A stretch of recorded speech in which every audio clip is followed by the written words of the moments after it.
Performance-based ideologies says, I am what I do. I am what I have. I must be great, I make money. I must be great, I have a big house. I must be great, I'm pretty. Validation that comes from stuff is never God. And this generation is drunk with this. You can't wear a watch until who made it? You step on the runway, what are you wearing? You got everybody's name on you but your own. Oh, that's a Gucci right there. That's a Saint Laurent right there. You know everybody's name but yours. So if you wear Christian Louboutin and if you wear Gucci, then you must be somebody. No!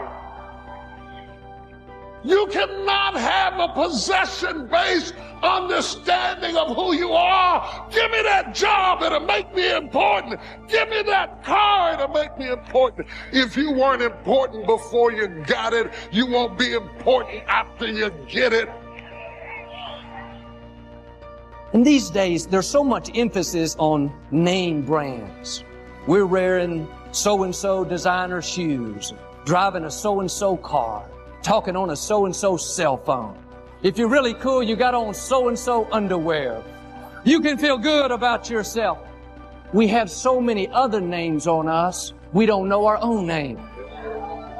We're counting on all the name brands to make us feel important. Can I tell you, your name is more important than all those names combined?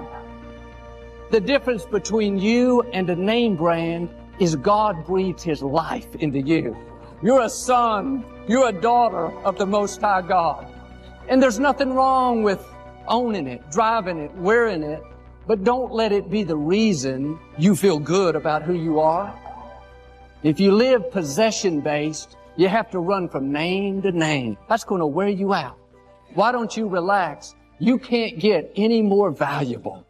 Whether you're wearing Gucci or Goodwill, whether it's Calvin Klein or Fruit of the Loom, your value never changes. I went to the sporting goods store the other day to buy some new t-shirts to work out in, and practically every one had the manufacturer's name on the front in bold letters. I thought to myself, you want me to buy your shirt and then go around as a billboard for you?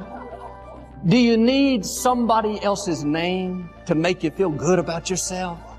Or can you say like Jesus, I don't have to have popularity, possessions, or performance to feel good about myself. I am secure in who I am. Let's go a little deeper. Let's go a little deeper. If enough people like me, then I am.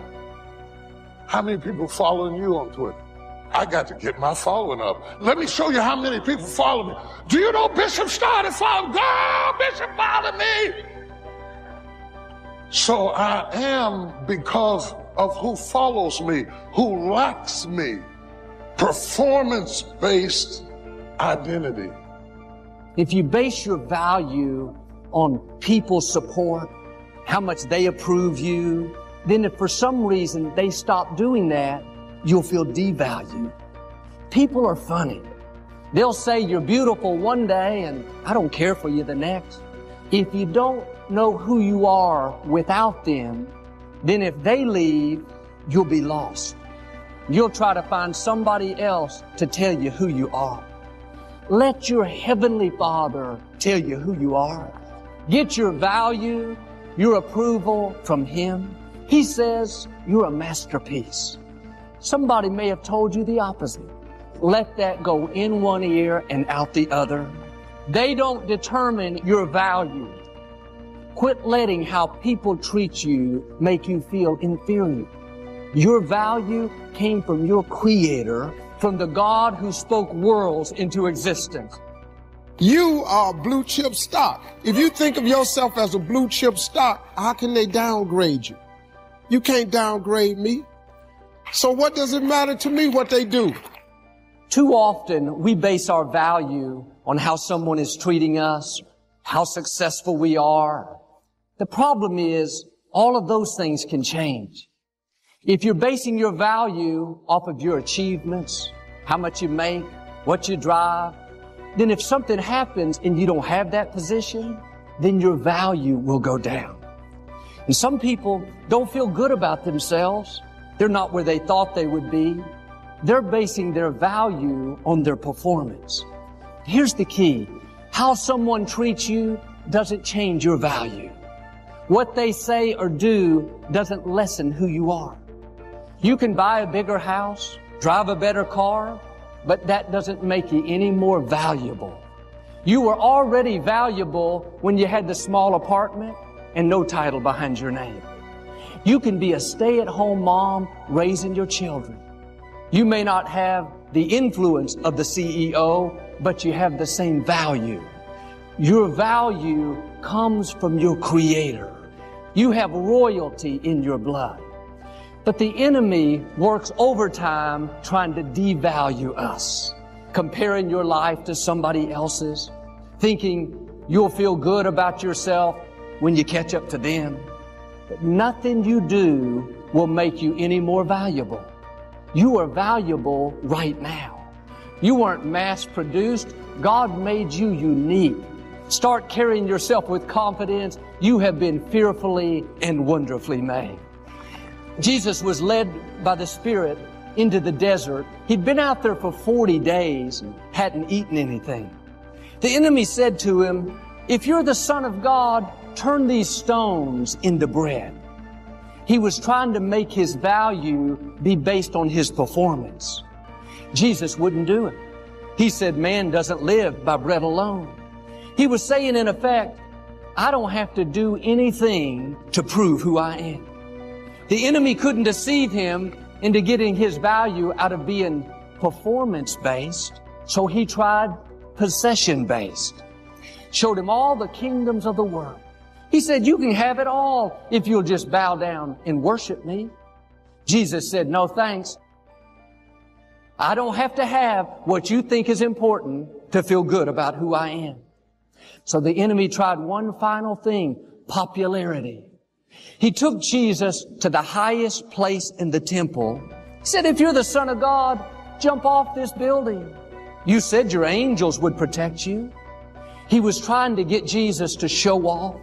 Jesus said it again, "I don't need popularity. I don't need performance to feel valuable. I know who I am." And a lot of people live in a proving mode. They can't feel good about themselves unless they prove to people they're important. They're always having to outdo, outperform, outdrive, outdress. It's very freeing when you realize you don't have to impress people. It takes a lot of energy to compete, to impress. Get off that treadmill. You're working hard but not going anywhere. You don't have to prove anything. Let me show you something.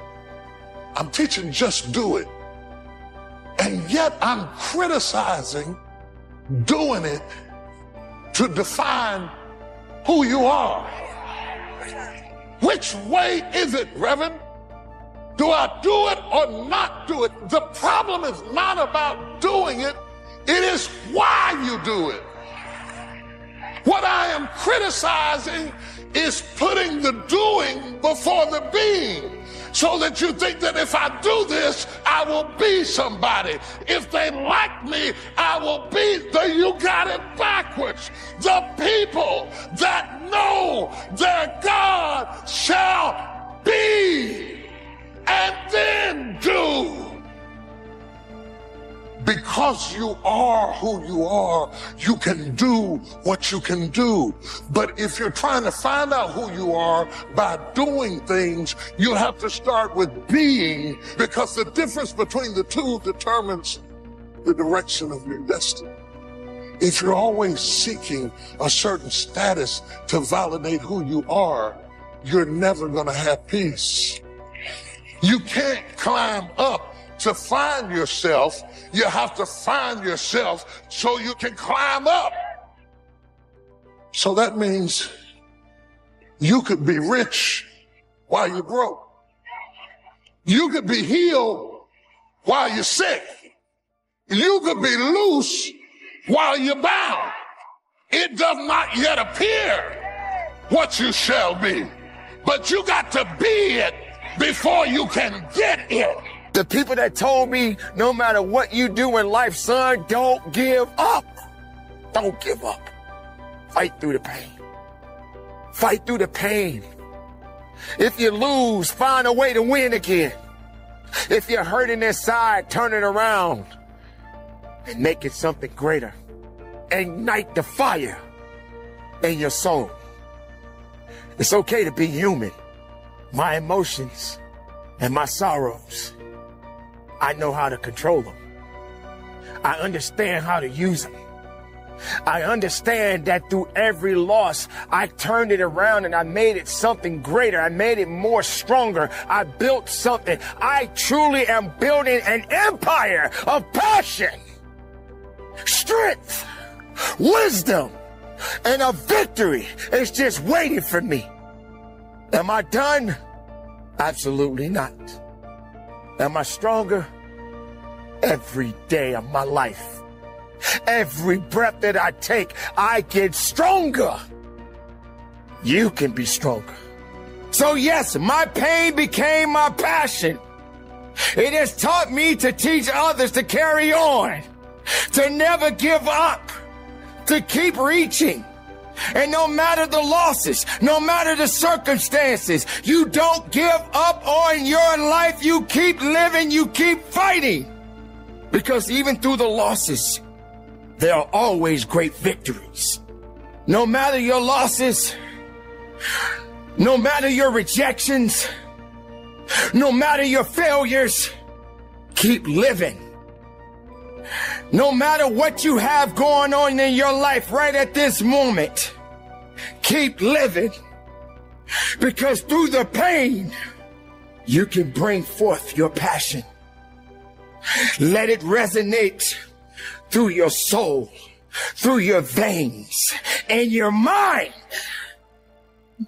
And press on. So today, and for the rest of my life, my pain will always be my passion. I know that I have life yet to live. For my mother and father, I will live. For my wife and children, I will live. For those that trust and believe in me, I will live. For this is all I can do. And there is no turning back. So ladies and gentlemen, I say to you all, continue to live your life. Let your pain be your passion. And even if you're hurting inside, turn it around. Make it burn through your veins. Let it burn through your heart and soul. And let it resonate and be powerful than you've ever been in your life. My pain will continue to flow. But I understand that through my pain, my passion will continue to manifest itself into greater ideas. So ladies and gentlemen, you continue to be strong. You stay encouraged. You don't look back. You continue to look forward. You keep your head up high. You keep rising above the clouds. The key is what we do in our times of pain. Pain will change us. Heartache, loss, disappointments, they don't leave us the same. Now, how the pain changes you is up to you. You can come out bitter, or you can come out better. You can come out defeated, giving up on your dreams, or you can come out with a new passion, a new fire, excited about the new opportunities in front of you. All of us experience pain. My challenge, don't just go through it, grow through it. That difficulty is an opportunity to get stronger, to develop character, to gain new competence. Anybody can give up. Anybody can let it overwhelm you. But you know what that's doing? Wasting your pain. That pain is not there to stop you. It's there to prepare you, to increase you, to develop you. Pain is temporary. It may last for a minute, or an hour, or a day, or even a year. But eventually, it will subside. And something else will take its place. If I quit, however, it will last forever. I dare you to take a little pain. I dare you. I dare you not to go home. Somebody said, I don't go home, I feel bad. Go through it. You ain't gonna die. At the end of pain is success. You're not gonna die because you're feeling a little pain. So don't worry about a little pain. Every single person who has ever done anything worthwhile or exceptional or difficult or extraordinary, everyone encounters difficulties. There is no easy road. It does not exist. It is impossible. We all go through hard times. We all go through depression. We all go through doubt and then moments in your life where it's really difficult and you're trying to figure out what your path is going to be. It's hard as shit. But that is what makes you a person. And those difficult moments are what build your character. Every transformation always gets worse before it gets better. It's supposed to be that way. Keep going. Like, keep going. Don't quit. You're already in pain. You're already struggling. Like, get something for your pain. It doesn't make sense to go through pain and then not get nothing on the other side of it. Once you find out you want, regardless of what it is, and you combine the mind and the body together, that's when life gets exciting, guys. It's not the potential of the individual. It's not the genetics. It's the perseverance. If you constantly keep throwing shit against the wall, eventually something will stick, guys. Never give in to what you want. Start small. Start with changing tomorrow morning, just tomorrow morning. And then move on to the next day and the next, and move your life to a better place. One little step, one little victory at a time. We all fall down in life. The question is, who gets back up? You go after and you give it all you have. If you lose, at least you try, man. When you guys find a fear, that fear will either create you or destroy you. I love fear. The reason why? Behind every fear is a person you want to be. Fear is self-imposed, meaning it doesn't exist. You create it, you can destroy it too. If you face your fears, guys, you will realize it's not that big. You face your fears, you become the person you want to be. We have so many doubters. We have so many of those people that say no, and you can't do it, that's impossible. But when you start doubting yourself, that's very dangerous. Because now what you're basically saying is that if my plan doesn't work, I have a fallback plan. I have a plan B. And that means that you start thinking about plan B, and every thought that you put into plan B, you're taking away now that thought and that energy from plan A.